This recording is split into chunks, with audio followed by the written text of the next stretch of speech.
Judulnya, Kebijakan Pemerintahan Penduduk Jepang di Bidang Sosial. Pengertiannya, kebijakan sosial budaya Jepang awalnya bersikap ramah, tetapi kemudian berubah menjadi penindasan karena eksploitasi rakyat dan sumber daya demi kepentingan perang, menyebabkan penderitaan yang lebih parah dari penjajahan Belanda. 1. Bidang pendidikan. Kondisi pendidikan pada awal penjajahan Jepang pada masa pendudukan Jepang. Pendidikan diseragamkan dan didiskriminasikan, dihapus, sehingga semua rakyat bisa bersekolah. Sekolah berbahasa Belanda ditutup, materi Eropa dihapus, dan pendidikan kemiliteran serta indoktrinasi diterapkan demi kepentingan perang. Meskipun bertujuan propaganda, kebijakan ini membuat pendidikan lebih terbuka bagi masyarakat.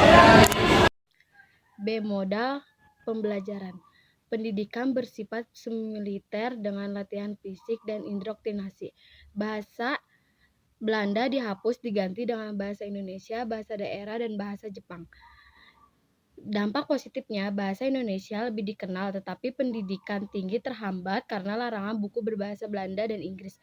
Jepang juga mewajibkan penghormatan ke arah matahari terbit.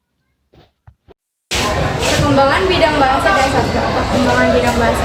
Jepang melarang penggunaan bahasa Belanda dan menggantikannya dengan bahasa Indonesia dan Jepang. Bahasa Jepang diajarkan di sekolah dan media, sementara bahasa Indonesia semakin kuat sebagai alat komunikasi dan perjuangan nasionalisme. Perkembangan bidang bahasa dan sastra.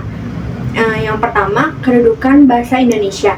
Bahasa Indonesia dijadikan bahasa resmi dan pendidikan, memperkuat persatuan serta semangat kemerdekaan. Yang kedua, pendirian Komisi Bahasa. Komisi Bahasa Indonesia dibentuk untuk mengembangkan bahasa Indonesia dan berhasil membakukan 7.000 istilah meskipun mendapat hambatan dari Jepang. Bidang sosial, Jepang mewajibkan rakyat Indonesia melakukan penghormatan seirai kepada kaisar yang ditentang para ulama. Selain itu diperkenalkan tradisi pejabat massal atau kinrohoshi untuk gotong royong. Yang keempat ada bidang kemasyarakatan. Jepang membagi masyarakat menjadi saudara tua Jepang dan saudara muda untuk Indonesia. Sementara penduduk Cina dicurigai propaganda Asia untuk Asia, ternyata hanya menguntungkan untuk Jepang.